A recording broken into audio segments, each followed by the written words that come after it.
Christians say that getting married and having children keeps you from being a good Christian.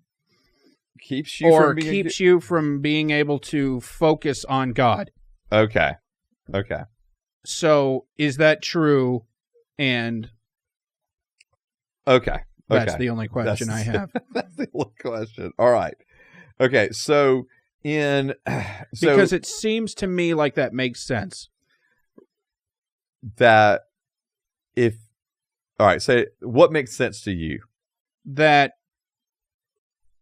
like my kid is sick, so we can't come to church.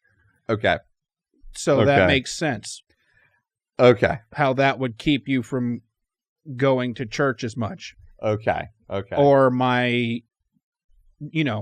it's not just me that could get sick or something. It's two people now that could get sick. Sure. And so now I can't go to church because they're whatever. Okay. Or they have a thing or so that makes sense. Okay. Or like when our kids were little, man, I mean, like sickness was going through the house the whole time. Yeah. There'd be times my wife and kids wouldn't come to church for like a month because sickness is just running from one kid to the other, to my wife, to me, to and so what are you guys doing? Yeah. I mean, man, when kids are little, dude, they just passing germs. That's just what kids do. Yeah, kids are gross. They can be, man. Every time I'm in public and they're like on the floor, I'm like, ugh. Yeah, they're like, it's disgusting. Yeah, they're like rubbing their hand on the floor. They're like licking it. I mean, I'm like, no.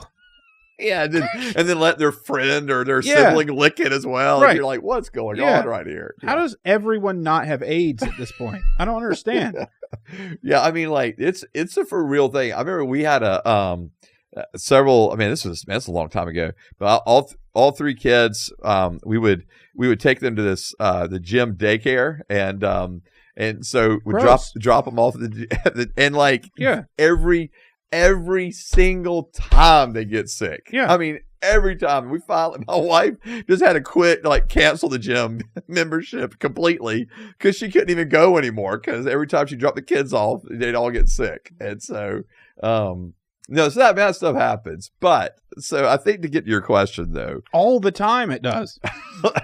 Forever. Yeah. Yeah. No, but like, anyway. Anyway. What's really wild, I'm sorry, this is completely rabbit trail a little bit, but it's kind of the same thing. Like what's really wild is like, I remember one time we actually had to like cancel children's ministry at the church for like 2 weeks. We had to like shut it down. Yeah. Because they were passing around like the stomach virus.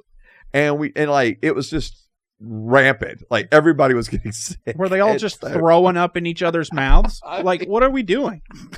Man, it was wild. Kids are gross. It was wild, dude. It was wild. So yeah, we had to like shut the whole thing down for like 2 weeks and be like, everybody stay home. Yeah. Just like, we'll reconvene in a couple of weeks. This is just nuts. All right. But I do think what people may get to in this is in 1 Corinthians 7, Paul says in verse 32, I want you to be without concerns. The unmarried man is concerned about the things of the Lord. So unmarried, concerned about the things of the Lord. Okay. How he may please the Lord. But the married man is concerned about the things of the world, how he may please his wife, and his interests are divided. So the unmarried woman or virgin is concerned about the things of the Lord, so that she may be both holy, both in body and in spirit. But the married woman is concerned about the things of the world, how she may please her husband. And Paul goes on to say here in verse 35, I am saying this for your own benefit, not to put a restraint on you, but to promote what is proper, and so that you may be devoted to the Lord without distraction. And I think that's kind of what you're talking about is, doesn't there seem so that's to be, in the Bible. That's in the Bible. Okay, so isn't this bad? So isn't this bad to be distracted is kind of what you're saying. Yeah. And I do actually agree with the fact that, yes, when you are single, you do have the ability to just be way more concerned and devoted to the Lord without distraction. You're concerned about the things of the Lord and devoted to the Lord without near as many distractions when you're single. I do agree that's the case. I just think about my own single years and like, man, I mean, because you could just go after the Lord and spend all the time with the Lord you want to, and there was nothing. You didn't have to check with anybody. Can I go do this, do that? You just went. Right. Whereas, I remember doing that the whole time I was single too. Yeah. Do you know? Keep going. All right, well, and so, but I'm doing it now though. I think. You're doing great. Yeah, you're doing great. Actually, even though I'm married. Yeah, married. And distractions. Yeah, marriage may have been better. All right, so for you, yeah, sure. All right, and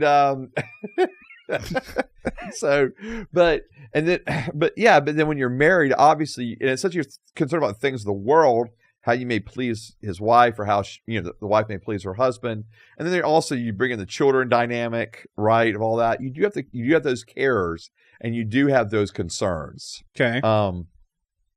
And so I do think that's a reality, but it doesn't mean that it's not holy. It doesn't mean that it's unhealthy. It doesn't mean that you don't love the Lord as much. So is God okay that I'm ignoring him to do the things that he told me to do?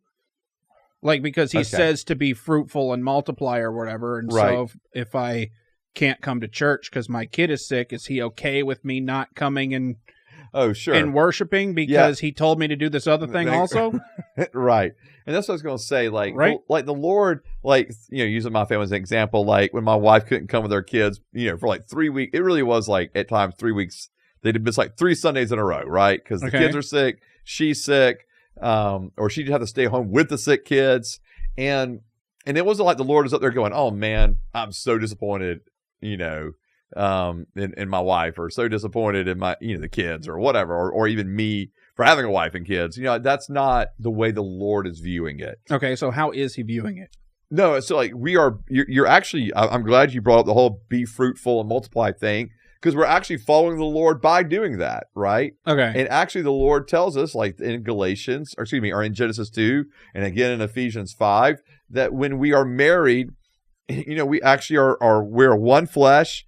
And we actually are setting this example up of Christ in the church, right? Okay. And so we are a reflection of that. And so marriage is a holy thing. It's a sacred thing. It's a God ordained thing. Like God is, he's pleased with it. This is it's his idea, if you were, right? Okay. So he's not like upset that you got married. No, this was the whole thing to begin with Adam right, but and he's Eve. not upset that I got married, but is he upset that my marriage is distracting me from him? Yeah. No. Okay. No, because he understands you're going to have to provide for your family. Like, right? Okay. You're going to have to, like, if you're whatever, so if you're, whether it's working and providing for the family, or whether, now you're taking care of all the kids and everything, and you're just having to deal with them. Like the Lord's like, he's pleased with all of that. And so, and I think there's a difference between that. I think what it says here is our interests are divided.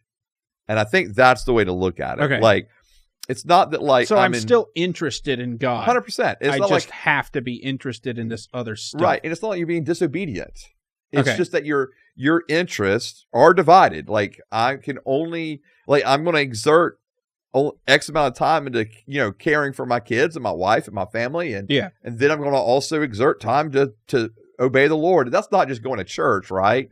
That's just in everyday life. And one of the ways in which I'm actually devoted to the Lord is the way in which I'm devoted to my wife and my children. And so I think there is some overlap in that. And the Lord's not setting us up to fail. Like, we're not being disobedient because we're having to care for our wife or our children.